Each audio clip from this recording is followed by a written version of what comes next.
नमस्कार दोस्तों, आप सबको पता ही है कि जम्मू कश्मीर में पहली बार जिला विकास परिषद के चुनाव हो रहे हैं और ये बॉडी स्थानीय बॉडी है और ज़िलों में विकास कराने के लिए, डेवलपमेंट का काम कराने के लिए ये बॉडी और जगह भी है, देश के कई और हिस्सों में काम करती है। लेकिन जम्मू कश्मीर के इन चुनावों का महत्व दोस्तों इसलिए सबसे ज़्यादा बढ़ जाता है क्योंकि जम्मू कश्मीर में बहुत साल से कोई भी किसी भी तरह का चुनाव नहीं हुआ है। लोकसभा चुनाव हुआ था, उसका भी आतंकवादियों ने विरोध किया था, उसका बायकाट करा दिया गया था। मतदान बहुत कम हुआ था, बहुत कम प्रतिशत में मतदान हुआ था। और इन चुनावों का महत्व इसलिए भी है कि जब धारा 370 और 35A हटाई गई जम्मू कश्मीर से पिछले साल, तो उसके बाद से यहाँ पर कोई राजनीतिक गतिविधि नहीं हुई है। और ये माना जा रहा है कि ये जो चुनाव हैं ये अपने आप में बहुत महत्वपूर्ण चुनाव हैं और इन चुनावों में जनता अगर बढ़ चढ़ कर भाग लेती है तो इसका मैसेज ये भी जाएगा कि जनता ने जम्मू कश्मीर के नए बदलाव को स्वीकार किया है, जो कि उसका 2 विभाजन किया गया, 2 हिस्सों में, और केंद्र शासित राज्य बनाया गया है और नई तरीके की चीज़ें जम्मू कश्मीर में केंद्र सरकार करने की कोशिश कर रही है। तो ये माना जा रहा है कि इसका इम्प्रेशन शायद बढ़िया आना चाहिए और ऐसा ही होता हुआ नज़र भी आ रहा है।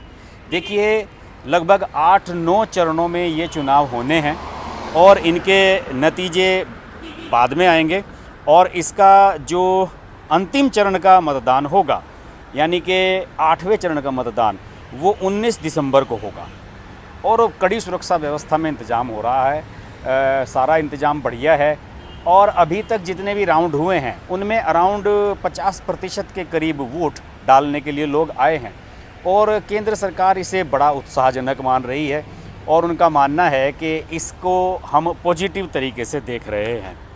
इसके अलावा यहाँ पर जो चुनाव हो रहे हैं इसमें कई तरह के मुद्दे हैं। यहाँ पर राष्ट्रवाद का मुद्दा है और स्थानीय और बाहरी का मुद्दा है। इसके अलावा आपको पता ही है कि कश्मीर में जो गुपकर अलायंस बना हुआ है, जिसमें सारे कश्मीरी दल शामिल हो गए हैं, उसकी राजनीति अलग चल रही है। केंद्र में कांग्रेस और बीजेपी की राजनीति अलग चल रही है। लेकिन यहाँ पर जो राजनीति है वो कुछ और तरह का रूप लेकर आई है। देखिए किस तरीके से यहाँ पर जो नवगठित केंद्र शासित राज्य हैं जम्मू कश्मीर और लद्दाख, यहाँ पर कुछ अजीबोगरीब हुआ है। कहने के लिए जो नेशनल कॉन्फ्रेंस है, फारूक अब्दुल्ला की पार्टी, वो बीजेपी का विरोध कर रही है, केंद्र सरकार के ख़िलाफ़ है, गुपकर अलायंस का हिस्सा है। लेकिन यहाँ एक जगह ऐसी भी है जहाँ बीजेपी नेशनल कॉन्फ्रेंस को समर्थन दे रही है। इसके बारे में मैं आपको बताता हूँ और ये जानकर आपको बड़ा आश्चर्य होगा। देखिए, नेशनल कॉन्फ्रेंस के जो अध्यक्ष हैं डॉक्टर फारूक अब्दुल्ला और पीडीपी के अध्यक्ष महबूबा मुफ्ती, ये सब गुपकर अलायंस का हिस्सा है। गुपकर अलायंस हर जगह बीजेपी के साथ खड़ा हुआ है। लेकिन यहाँ पर एक स्थिति ऐसी भी है कि नेशनल कॉन्फ्रेंस को कारगिल में ये समर्थन दे रहे हैं। कारगिल में कहाँ समर्थन दे रहे हैं? दरअसल लद्दाख स्वायत्त पहाड़ी विकास परिषद की लेह और कारगिल ज़िलों में 2 इकाइयाँ हैं। इनमें 26-26 निर्वासित और 4-4 मनोनीत कार्यकारी पार्षद समेत 30-30 कार्यकारी पार्षद होते हैं। और वर्ष 2018 में लद्दाख स्वायत्त पहाड़ी विकास परिषद कारगिल के 26 सदस्यों के लिए हुए चुनाव में नेशनल कॉन्फ्रेंस को 10 सीटें मिली थी, कांग्रेस को 8, पीडीपी को 2, भाजपा को 1 सीट मिली थी और जबकि 5 कार्यकारी पार्षद निर्दलीय के तौर पर निर्वाचित हुए थे। यहाँ पर पहले नेशनल कॉन्फ्रेंस और कांग्रेस का गठबंधन हुआ, लेकिन 2019 में ये गठबंधन टूट गया। इसके बाद त्रिशंकु बन गई पहाड़ी विकास परिषद। इसमें 4 निर्दलियों के साथ साथ पीडीपी के जिन 2 कार्यकारी पार्षदों ने समर्थन देकर नेशनल कॉन्फ्रेंस के कार्यकारी पार्षद फिरोज अहमद खान को मुख्य कार्यकारी पार्षद बनाने में अहम भूमिका निभाई, वे दोनों बाद में भाजपा में शामिल हो गए। दिलचस्प तो ये है कि कांग्रेस को कारगिल की स्थानीय इकाई की सत्ता से बाहर रखने के लिए भाजपा पार्षदों ने नेशनल कॉन्फ्रेंस को समर्थन देना जारी रखा कि वो भले ही भाजपा में आ गए लेकिन उसके बावजूद भी समर्थन देना जारी रखा। और यदि गुपकर अलायंस की घोषणा होते ही भाजपा कारगिल में नेशनल कॉन्फ्रेंस से समर्थन वापस ले लेती तो ये अच्छा संकेत जा सकता था और इससे मैसेज ये जा सकता कि देखिए नेशनल कॉन्फ्रेंस को हमने वहाँ से हटा दिया।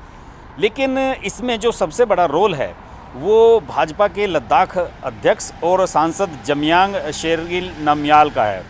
आप जानते होंगे नामग्याल की स्पीच पार्लियामेंट में कितनी मशहूर हुई थी, जिसमें उन्होंने बहुत देशभक्ति तरीके से बोला था और कांग्रेस को क्रिटिसाइज़ किया था। वो यहाँ के सांसद भी हैं और उन्होंने ही ये फैसला किया कि नहीं, ये समर्थन जारी रहेगा और हम वहाँ पर सरकार सत्ता वहाँ पर चलाते रहेंगे लद्दाख स्वायत्त पहाड़ी विकास परिषद में। तो ये एक अजीबोगरीब डिसीजन है।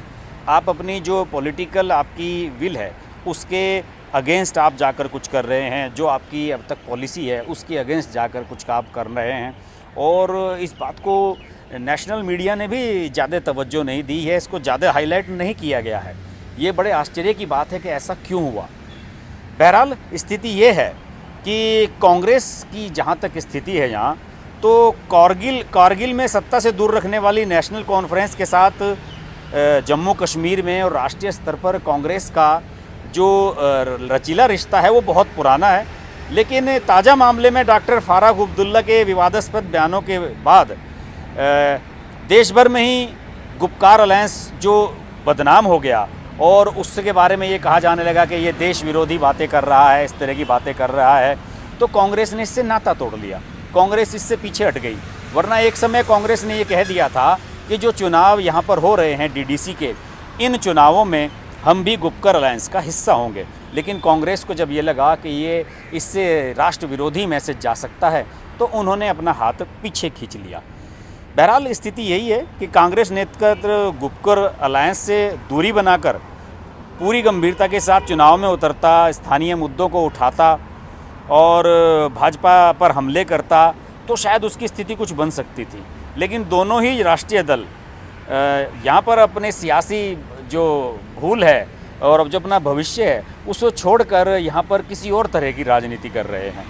तो दोस्तों, कश्मीर में जो इस समय डीडीसी के चुनाव हो रहे हैं वो ना सिर्फ ये तय करेंगे कि कश्मीर की जनता क्या चाहती है, बल्कि ये भी तय करेंगे कि यहाँ के जो राजनीतिक दल हैं उनका भविष्य आने वाले समय में कैसा हो सकता है। और हो सकता है कि इन दलों को जनता का समर्थन मिले और हो सकता है कि आने वाले समय में जम्मू कश्मीर के हालात सुधरें और जम्मू कश्मीर दूसरे देश के दूसरे राज्यों की तरह मुख्य धारा से जुड़े और यहाँ की व्यवस्थाएं पटरी पर लौट जाएं। बहरहाल यह आपने देख ही लिया होगा कि national conference, Congress, BJP Jammu Kashmir में किसी को भी अपना राजनीतिक स्टैंड क्लियर नज़र नहीं आ रहा है। सब अपने अपने तरीके की राजनीति कर रहे हैं। किसी को ये समझ में नहीं आ रहा है कि किसका समर्थन लेना है, किसको समर्थन देना है। लेकिन डीडीसी के चुनाव के नतीजे जब आएंगे तो उससे ये ज़रूर स्पष्ट हो जाएगा कि आने वाले समय में जम्मू कश्मीर की जनता क्या चाहती है और जम्मू कश्मीर के विभाजन का जो फैसला सरकार ने लिया है उसको वो कितना सही मानती है। जम्मू कश्मीर के बारे में हम बात करते रहेंगे। देखते रहिए हर्ष की बात लाइव। नमस्कार। अगर आपको हमारी वीडियो पसंद आई तो वीडियो को लाइक करें, चैनल को सब्सक्राइब करें और नोटिफिकेशंस के लिए बेल आइकन को प्रेस करें।